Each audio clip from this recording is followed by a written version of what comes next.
Well, this is kind of a whimsical subject. We're going to talk about goldfish today, goldfish in art. Um, I was kind of inspired or considered it when I was looking at my Matisse lecture, and I realized there's an awful lot of goldfish in this in Matisse's works. So anyway, we have a lecture on goldfish of all things. So yes, goldfish in art. And anyway, just go with it. So this is by Fabergé and late 1800s, early 1900s. It's small. This is really, really, really small. Teeny, tiny, what, you know, 1.5 inches, just a little tiny item. I mean, if I was honestly to see this on a garage sale table, I don't even know if I would pick it up. But it is glass hollowware, beautiful, beautiful yellow, and the detail is quite remarkable in it. But this is made out of topaz, rose-cut diamond-eyes set in gold. Again, very, very small. And you can see it at the Cleveland Art Museum. Samuel Morse. Some of you probably remember Samuel Morse more for his painting of that beautiful academic salon. And he actually kind of gives us a window into what the salon looked like in its time. But this was different. This was something I had not seen by Samuel Morse, and more of an academic painter. And he is here kind of showing elegant family life. I mean, look at the clothing. Clearly, this is a family of some means, and the children are fascinated by the goldfish. Goldfish have been around for centuries, but they really didn't get very, very popular until the 1800s, at least in Western culture. Door-to-door salesmen, they've been around a while. Yeah, they're not my favorite. In fact, on my doorstep it says, unless you're bearing Girl Scout cookies, do not ring this bell. And so anyway, that's my version of a no soliciting sign. So in the 1800s, there was a serious goldfish trade, and it was in London in particular. There were these men that would come door to door, and they would sell these goldfish. And this, of course, would be very, very appealing to a household that never got a great deal of visitors, to basically have this novelty of this person come and showing his wares. And so those are small children outside. But in any case, so here he is basically trying to sell these goldfish. And it's called the Goldfish Seller. And this is by Dunlop, not a particularly well-known artist, but it's wonderful at capturing this moment in time. And I mean, look at the gorgeous lace on the young woman's arm that is sitting kind of on the little porch bench there. You can see this beautiful glove, fingerless glove with this beautiful lace. And again, the details of capturing this everyday moment. We also call those genre scenes. Genre scenes is capturing this everyday moment. And just to make it real confusing, when we talk about genres in art, we also are sometimes talking about, is it a painting? Is it a portrait? Is it a portrait? Is it a landscape? Is it a still life? Genre also can mean that, different types of paintings. So yeah, but oftentimes when we're talking about a genre work, we're talking about an everyday scene. Rembrandt was pretty famous for them, as was Caravaggio. This is called the Goldfish Bowl, and this is by Perugini, 1870s. And so this is a Victorian artist, again, painting in a very, very academic manner. What I mean by academic is an academic artist is an artist who has been trained in particular in the art schools. It's more of a traditional artist. This is an artist that is following the rules. You have the Impressionists that break from academic art. They basically do their own thing. But a lot of artists, even today, are also academic artists. These are academically trained, traditionally trained painters, and they are sometimes incredibly talented. And so this looks extremely realistic. I mean, you can see the reflections of light on her sleeves. She's kind of holding up this goldfish bowl. Kind of looks kind of awkward the way she's doing it, but as if she's showing it off to somebody. I'm very, very proud of it. So now Perugini, his wife, was the daughter of Charles Dickens, and this is a painting that is associated with the Pre-Raphaelites. The Pre-Raphaelites loved to paint gorgeous women. And Dante Rossetti, Millet. I have a Pre-Raphaelite lecture, and at some point in time we'll also explore that further. But the Pre-Raphaelites loved painting gorgeous young women, and if they had red hair, all the better. So this is an example of it. This is kind of a second wave of Pre-Raphaelites. Pre-Raphaelites are more mid-1800s, but their influence continued. So in any case, they believed that basically every Victorian home of any elegance should have goldfish. But they didn't realize until the 1900s that they needed to be fed. So I guess they must have gone through a lot of goldfish. Sorry, I had a quick interruption. Most of you know that I have dogs that sometimes bark, sometimes need to go out. So in any case, there was a little intermission there. Again, this is not perfect. I think I have a much better lecture face-to-face. Okay, so this shows you an example of Perugino's work compared to Millet's work. And you can see some definite similarities. The treatment of the fabrication, certainly a beautiful woman. They actually look like a similar type. And here we actually do have the same model. This is actually Charles Dickens' daughter. And this is called Black Brunswicker.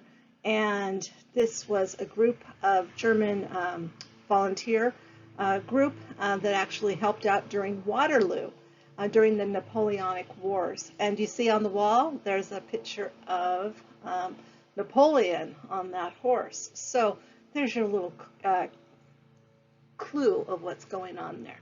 And that's by Jacques-Louis David. That's a print by Jacques-Louis David. James Tissot, also an academic painter, sometimes dismissed in the 19th century as being more of a fashion painter. He loved beautiful clothing. He loved beautiful women. And so these definitely show up in his artwork a lot. So this is a woman displaying Japanese objects. Japanism in the mid-1800s, all of these products were coming in from Japan because trade had opened up with Japan. Unwittingly, of course, for Japan, but again, trade had opened up. And so Japanism was something that kind of took over Europe.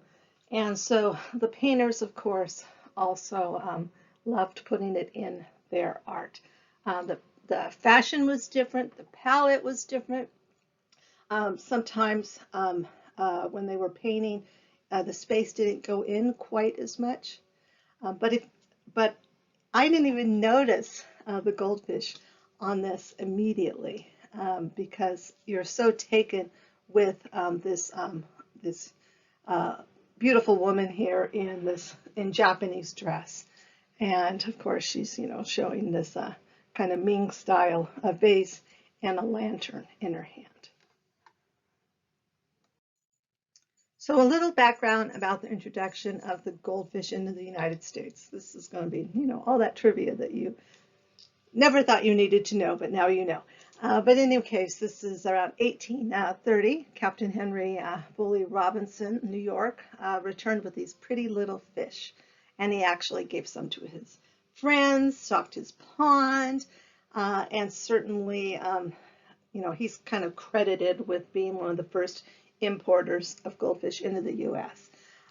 Now, P.T. Barnum of the circus, Barnum and Bailey, actually opened the first public aquarium, and he claimed credit for it. But he was a showman, so I don't know.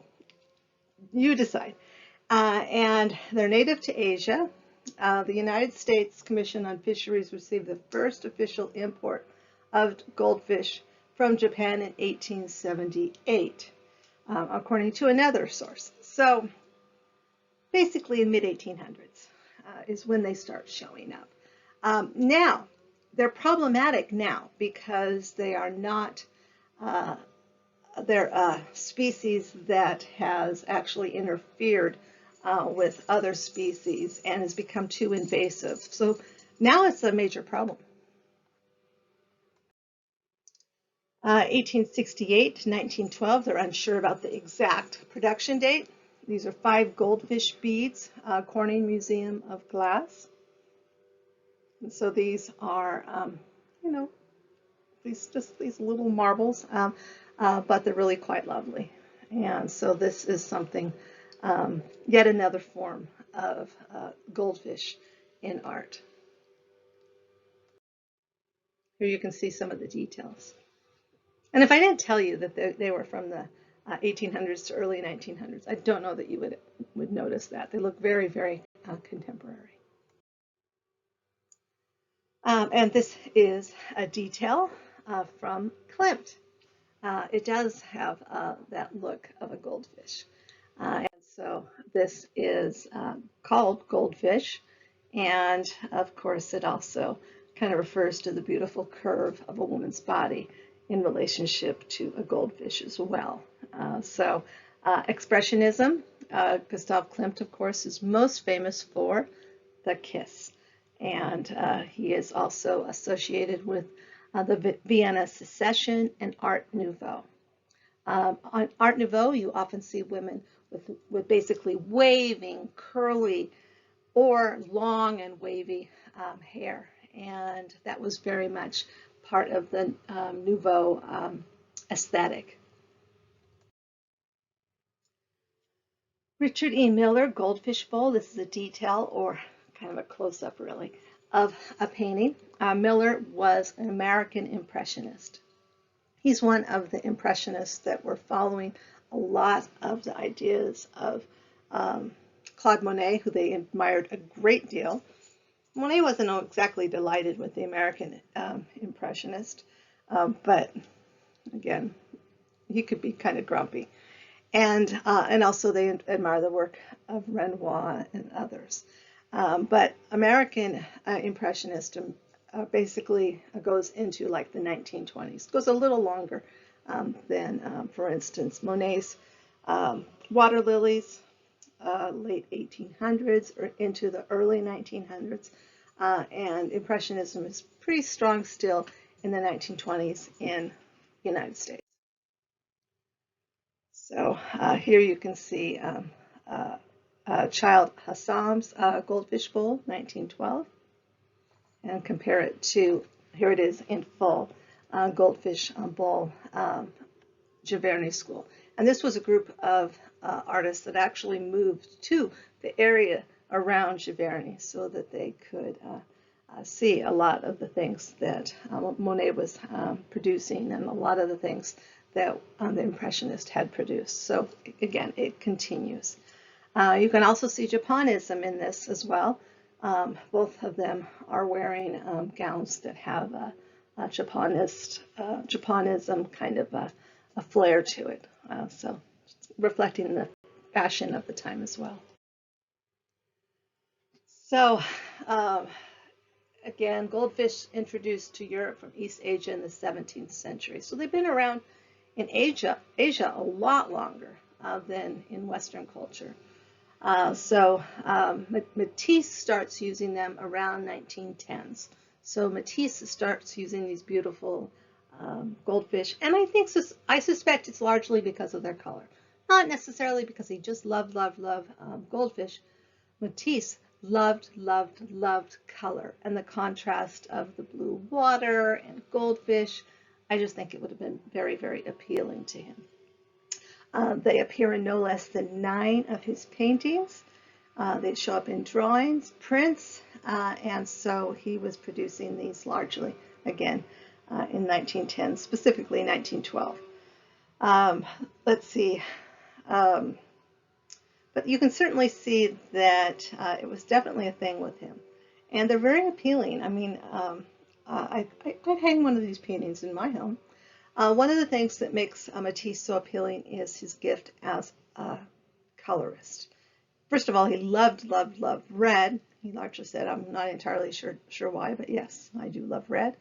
And he also was interested in juxtaposing complementary colors. These are colors that are opposite on the color wheel, pink against greens, and then you have the oranges against greens and yellows. And so complementary colors opposite on the color wheel. He was also a leader of the fauves. The fauves, the term fauve, means wild beast. This brilliant color was something that was unexpected in this time period, actually quite shocking. To us, not shocking really at all, but in its time it was. A picture within a picture. There's a number of these in Matisse's work. He'll often put his own paintings in his own works. Other artists have done so as well. In fact, that's a lecture all in itself, is paintings that have paintings in them. And so here you have, again, this really bold complementary colors of blue and orange. And these are also colors that Vincent van Gogh loved to use. Blues, cobalt blues, light blues, oranges, yellows. They just look appealing together. So here we have Matisse's studio. This was a studio outside of Paris. And so you have a screen with a green robe draped over it. This would have been a place where models would dress and undress, according to this source. And again, it's just very appealing. Now, as far as that nude, that's a sculpture. That is just a sculpture on a table. But it also looks a lot like some of his sculptures. So again, he's noting his own works in this particular work. And this is Matisse's 1912 Studio with Goldfish. So 1930s, photo of Barnes and Matisse. Barnes, of course, this important patron, he's the one, of course, that is behind the Philadelphia Museum of Art. And so the Barnes Foundation was originally this home, and he wanted it to basically be arranged in very careful arrangements, no placards or didactics next to it. And then after he passed away, there were lots of rules about it, but bureaucrats found a way around it. And so ultimately his work is now in Philadelphia, not in a older neighborhood, but now in a city. Now, of course, the people that lived in that neighborhood were kind of delighted for the Barnes Foundation to go away. So that's a little bit of the backstory, but that's another story. And so Barnes visited France in December 1912. He met collectors Leo and Gertrude Stein and purchased his first 2 paintings, which were Matisse. He was a huge, huge, huge admirer of Matisse. He also used the skill of William Glackens, who was an artist. He was an Ashcan artist, and he used a lot of his taste when he sent him over to pick out some paintings for him. And he comes back with some key works from Renoir, Matisse, Cézanne. These are the sort of things he was picking out. And so in any case, this is a little background of Matisse and one of the reasons why he's hugely popular in the United States. So the colors, I think you can see the connection of the colors. Again, those very, very bold red oranges, cobalt blues, dark blues. There's that Japonism again, so it's still in art. Again, I think you see it until the 1920s, particularly for some reason, a lot of blue kimonos. And then here is yet another example. And so, move on. Goldfish by a Window, Emile Fila, 1882, 1953. And here you can definitely see the connection to Cubism, the connection to the theme. We have the one thing that's easily identifiable in there is the goldfish. And the palette's a little bit more laid back than you have in Matisse's, a little more subdued. It's grays and blues with that bold orange compared to Matisse.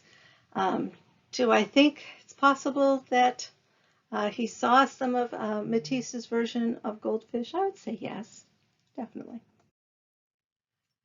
Pablo Picasso, Cat Attacking Bird, 1930s. And this is an example of synthetic cubism. Analytical cubism, the colors are taupes and grays and browns, and synthetic cubism have colors. So just a little review for some of you, and for some of you that didn't even know there was two kinds of aspects of cubism there are. So analytical cubism came first, synthetic cubism came after. Collage is something that's also part of synthetic cubism. Franz Marc, also known for these beautiful synthetic cubist examples. He was also associated with the Fauves. He was also associated with the German Expressionist, and bright, wild color. Very emotional. He loved animals. In fact, he said he loved animals more than he loved people. Blue was considered a spiritual color for him, and yellow a feminine color, and red was a more terrestrial or earthly color. This is the work of Franz Marc. It's kind of fun to kind of look for the creatures in there. And no, there's no goldfish in this particular one. Matisse, Goldfish and Sculpture, 1912. Can you see a preoccupation with this particular still life?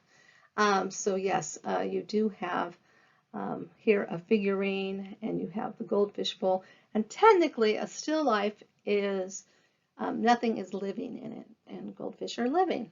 But even so, it has that kind of still life look to it, and it probably does get dropped into that genre. Here the colors are not quite as bold. They're much more pastel. And so, but again, he was a fabulous colorist. His mother often mixed paint in the family shop. So he had early exposure to color. His family were shopkeepers, and they were successful shopkeepers. Yet another example. And here you also have that painting in the background. It also looks like a Matisse. Another example. So you can see he was definitely preoccupied with the theme. The Arab Cafe, Morocco. And I think this is very, very contemporary in look and feel. It doesn't look like 1912, 13 to me. It looks later. Simple lines, patterns are very spare. The color is a limited palette. You have a limited palette of grays and golds and that mint green. And again, very, very contemporary. And he was in Morocco. He was in love with the light. He loved the light in Morocco. So why was he so interested in goldfish, which kind of became a question for me as I was going through this. And I tried to anticipate what your questions would be if you were sitting here right in front of me. So one clue was on a visit to Tangier in Morocco, where he stayed from January until April 1912. And he said that people would basically gaze at these goldfish bowls, sometimes for hours, which I have a hard time believing. Minutes, maybe hours, really? But gazing into these goldfish bowls, kind of a Zen moment, maybe a what's the term we would use for it now? Mindfulness. So this kind of idea of just relaxing and contemplating life and engaging with these goldfish was a preoccupation. And so that kind of helps us understand it. But here indeed you have the goldfish are sitting there as a focal point as these individuals are sitting there looking at it. Matisse, Young Woman Before an Aquarium. And so this is 1920s. He had a number of models, and his wife, Emily, was definitely a key model early on. Later, a key model was Lydia. He basically ends up, Lydia ends up taking care of him in the latter part of his life, and Emily had left. So definitely had connections with other women, not as much as Pablo Picasso, but even so, he was sometimes connected to his models. Sometimes his models were servant girls in the home. There was like a governess that sometimes set for them, governess or sitter, or basically a person of all work. And so here we see her basically contemplating this goldfish bowl, and again, it's very meditative and peaceful, and you can kind of see that that's what he's showing here. So she's definitely rather absorbed in. Now here, very similar, but the colors are deeper. Very, very similar. So it's arranged in a very similar way. The geometric patterns in the background are interesting in contrast. And so this was definitely inspired by his Moroccan journeys. And so interesting textiles show up in this period, and of course goldfish. But of course he's known for his palette, his brilliant palette, and also his interest in light. He also loved to paint in Nice, and so he did travel, and he did experience basically different lights as far as atmosphere. The people often talk of the light of California. It's very different than maybe Oregon, or a painter may paint entirely different. If I'm painting in Oregon, I'm going to use a lot of cool blues and greens, and the light is very different than the intense yellow light of California. She looks like she's sulking, and that's one thing I noticed when I was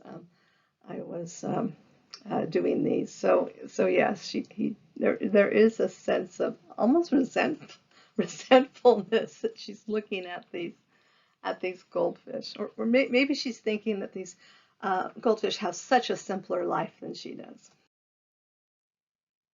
So, but again, for Matisse, it's believed that the goldfish symbolized a tranquil state of mind. And here you have a very, very simplified color plane. And also, he's very much moving towards modernity here. I mean, you have lots of bold minimalist statements behind her. And so, in any case, he also loved architecture and textiles, fabrications, pottery, tiles. Really remarkable. Photography. This is Herbert List, Cyclades, Santorini Island. This is 1937, and it's called Goldfish Bowl. So here, I think it's pretty easy to see what the statement is. Here's this beautiful open sea, complete freedom, and this goldfish is stuck in this ornamental goldfish bowl. Its world is very, very small. So captive fish in its bowl in the open sea symbolize man who, being tied to earth, can never quite break free from matter, and who, while having invitations to a sublime world, is yet unable to immerse himself in it because he's trapped in his own body. So this is another interpretation. But I do kind of like it when the artist photographer gives us a real strong hint of what his interpretation or what his painting means. Do you have to accept it completely? No, you don't. You can also have your own interpretation. Still life with goldfish and painting. Liechtenstein. This is very much done in pop art style, bold, colorful. You have the Ben Day dots that he was very famous for. Lichtenstein is looking back to comic strips here, and he's also looking back to Ben Day. Dots were like a printing process, those little dots. And so this is something that he's picking up and using in his works. So here we are again. And here's another Matisse-like line drawing in the corner. In fact, it looks like one of his works. And also has a little bit of a Picasso-esque look to it as well. But I think a bit more to Matisse. And so here we have this goldfish, very, very boldly and very simplified. I mean, it looks like just like an eye, really. It doesn't have a way to move around or anything. It's very, very simplified in form. So again, Lichtenstein associated with pop art. So again, here's another example of him returning to this theme. This is Roy Lichtenstein. Mashiko Khan, 1985, goldfish, salmon, roe, and toothbrush, and this is a still life. I just think this is wild, just the detail of, you see the little salmon roe on the brush, and you see the goldfish kind of gazing up. And you see it limited in this little crystal glass. It looks like it's probably sitting on a bathroom counter. It's just a really interesting still life. And so I think that's fascinating. You can see in closer detail. Joanne Callis, 1940, contemporary photography, goldfish, and string beans. So here's an interesting contrast together. And so I think it looks, again, very simplified forms. The line is interesting in it. I like the asymmetry, slightly asymmetrical because of that drain that's so large on one side, and the weight is just a little bit in the bottom corner there. Not afraid of using some empty space there. You have some negative space that's not really being used for objects. This is just fun. This is really quite different. This is installation art. And here you have installation art that has been basically, this is goldfish that have been basically multiplied all over this. And installation is where basically it takes over the room. And in this case, it's also preserved in photography. And so they take a picture of it. And this particular artist kind of was preoccupied with these very, very imaginative, dreamlike. This, to me, you could arguably even say looks back to surrealism because there is that dreamlike quality to it. So this is Sandy Skoglund's Whimsical Revenge of the Goldfish, 1980. And so she's a multimedia artist, but again, here's an example of installation that's been photographed. But it's always been interesting work to me. I also think it's interesting that it's so monochromatic. You have that monochromatic blue with the complementary colors of the oranges and peaches against it. 1995, Zhihu Liang, Goldfish in the Bathtub. Forgive me if I've mutilated his name. So installation work. This is bathtub, goldfish, plastic film, water, red bulb, and photograph. And it just has this goldfish in bathtub that also looks like a woman, really. It's just really intriguing. It's one of these works you just want to look at and try to understand. And I don't know that you can completely, but installation certainly can be like that. So again, installation work is where the artist basically takes over that space and you get to walk in and experience it, and it's probably pretty baffling for a lot of people. This was one of those moments when if I'm at And at this installation, I like to people watch other people's reaction to things. So this is Altman's example of goldfish being used in art. And you can see you have lots and lots of goldfish being crowded into this. This is one of those works that I can imagine that if a PETA person was to walk into the gallery, this would be problematic. So yes, this is Goldfish 2009. And again, you have this sense of just being crowded in there, this sense of holiday shopping or a bunch of people around you at Disneyland or just being part of the masses. And I think that's the feeling that she's trying to elicit here. So in any case, I hope you've enjoyed learning about goldfish in art. I do have an extra video that I urge you to watch called Goldfish Salvation that is completely cool. Thank you.